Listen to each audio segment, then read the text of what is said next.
2029 AP అధికారంపై స్పష్టత. Yellow media అధిపతి వేమూరి రాధాకృష్ణకు మొదలుకొని పారిశ్రామికవేత్తలందరికీ 2029 ఆంధ్రప్రదేశ్ అధికారం ఎవరిదో అర్థమవుతోంది. ముఖ్యమంత్రి చంద్రబాబు నాయుడు, డిప్యూటీ సీఎం పవన్ కళ్యాణ్, మంత్రి నారా లోకేష్ రాజకీయంగా ఎప్పటికీ తమదే అధికారమని చెప్పొచ్చు. వీళ్లు అలాగే అంటారని జనానికి తెలుసు. వైసీపీ అధినేత వైఎస్ జగన్మోహన్ రెడ్డి మనదే అధికారం, కష్ట నష్టాలన్నీ తాత్కాలికమని పార్టీ నాయకులు, కార్యకర్తలకు ఊరడించే మాటలు చెబుతుంటారు. అధికార ప్రతిపక్ష నాయకుల తీరు ఎలా ఉంటుందో అందరికంటే ప్రజలకు బాగా తెలుసు. కూటమి సర్కారు ఏర్పడి 7 నెలలు కావస్తోంది. ఇంకా ఎన్నికలకు చాలా సమయం ఉంది. అందులోనూ కూటమి ప్రభుత్వం అపరిమితమైన అధికారాన్ని దక్కించుకుంది. జగన్ కేవలం 11 సీట్లకు మాత్రమే పరిమితమైన నాయకుడు.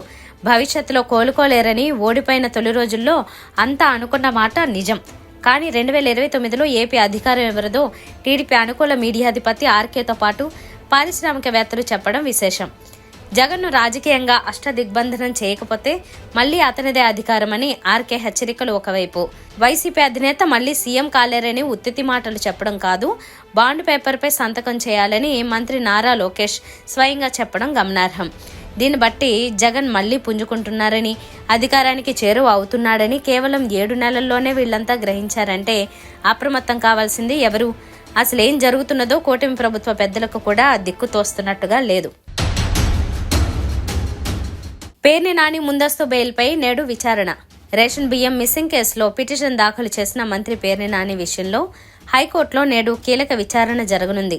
ఈ కేసులో నేడు ఆయన ముందస్తు బెయిల్ గడువు ముగియనుంది. ఫార్ములా ఈ కేసులో స్పీడ్ పెంచిన ఏసీబీ, ఈడీ. ఫార్ములా ఈ కేసులో అవినీతి నిరోధక శాఖ మరియు ఎన్ఫోర్స్మెంట్ డైరెక్టరేట్ తమ దర్యాప్తును వేగవంతం చేశాయి. ఈ కేసులో నేడు విచారణకు హాజరు కావాలని మంత్రి కేటీఆర్కు ఏసీబీ నోటీసులు జారీ చేసింది. ఏసీబీ విచారణకు కేటీఆర్ హాజరవుతారా లేదా అనేది ఇంకా స్పష్టత లేదు.